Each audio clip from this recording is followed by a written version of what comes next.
I'm happy for him that the former district director of Manila Police District is now sent to be a regional director in Region 7. Sa bandang ano yan, Cesar, Cebu. Cebu yun, malaki yun. Isa sa mga premiadong rehiyon na destinasyon ng isang pulis bilang pinuno ng rehiyon.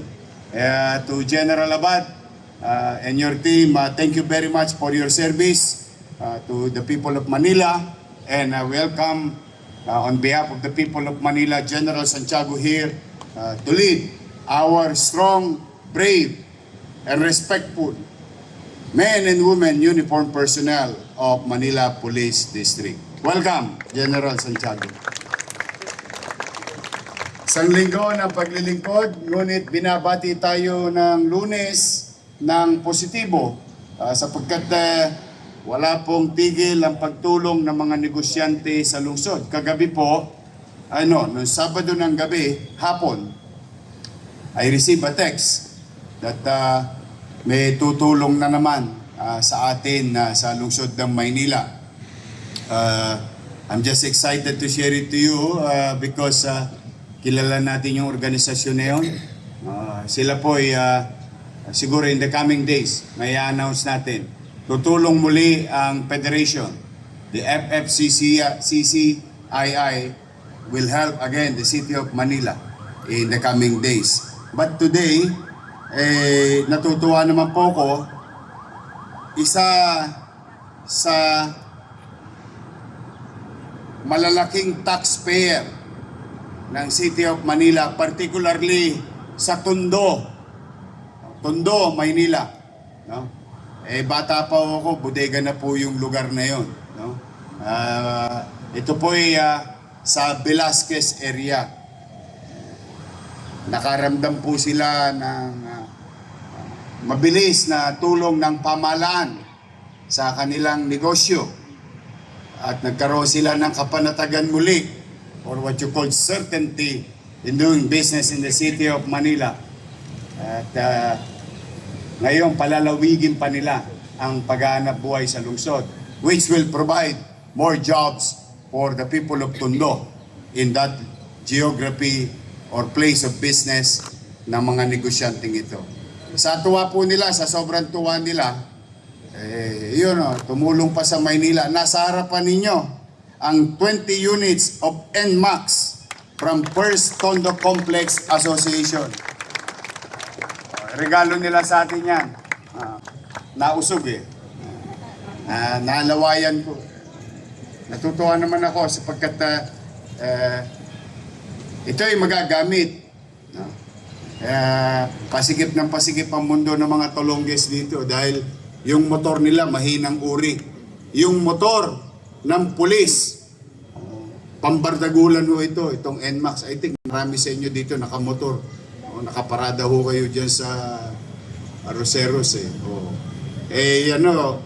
Talagang very specific yung request kong brand and power of two-wheel vehicle that can be utilized by our men and women, uniformed personnel of Manila Police District.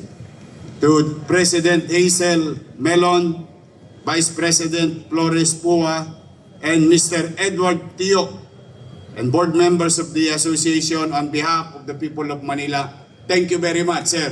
Palakpakan natin ng First Tondo Complex Association.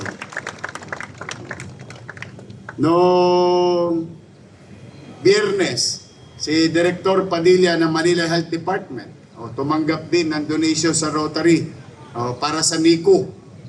Yung anong tawag niyo doon? Ventilator.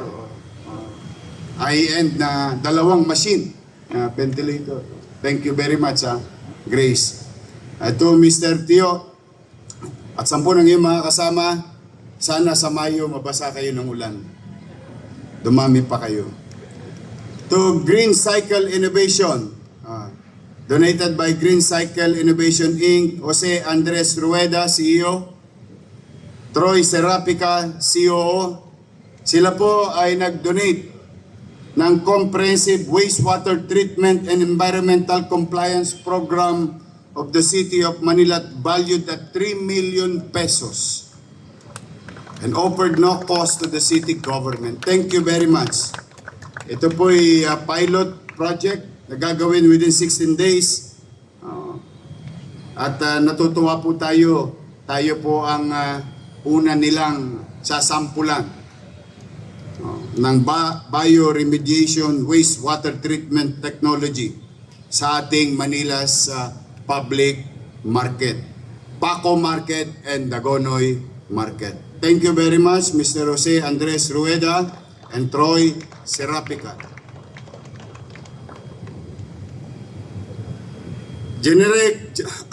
Generica Drugstore. We'd like to acknowledge Ezekiel Salcedo, Public Relations and Communication Manager, Generica Drugstore. Sila po nag-donate 27,610 pieces of various medicine. Padilya, paldo na naman ang mga health center mo. Marami silang donation. Yan po yung lagi kong sinasabi. Sabi sa inyo kapag iniwas ninyo ang inyong sarili sa pakikihalubilo sa pamumulitika nang wala pang panahon ng politika, ay mas maraming tao ang gaganahan na makiisa or mag-participate, tumulong sa ating pamahalaan para sa paglingkuran ng ating mamamayan. Kaya po, talaga naman, naitaos puso po ang aking pasasalamat. Si Congressman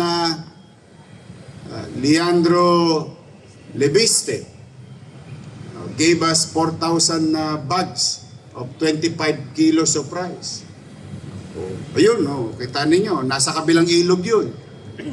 Hindi ba ikalulugod nating mga taga Maynila?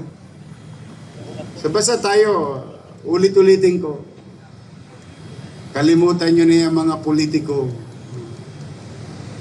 Yung politika, pinakikinabangan lang ng politiko. Ang mahalaga yung kapakinabangan ng tao. May panahon para doon, at pagkatapos noon, kasaglit na panahon lang yun. Pinakamatagal noon, 90 dias. Pagka local naman, 45 dias lang. Tapos na ang politika.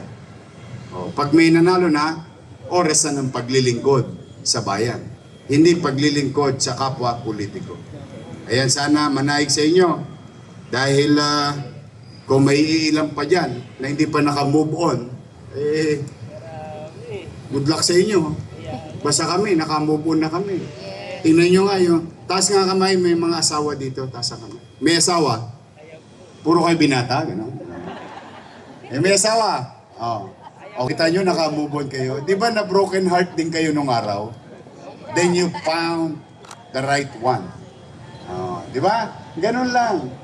You have to move on fast because the world moves fast. Time will go on with or without you. Yeah? The time will continue to go on and the clock will continue to tick. Whether kasama ka doon o hindi. Kaya sa inyong lahat, naku, Diyos ko, magnilay-nilay kayo.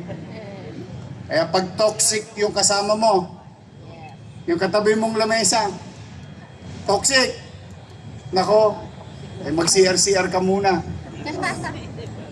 Layuan mo ang mga toxic na tao because naalala ko si Mr. Orense, teacher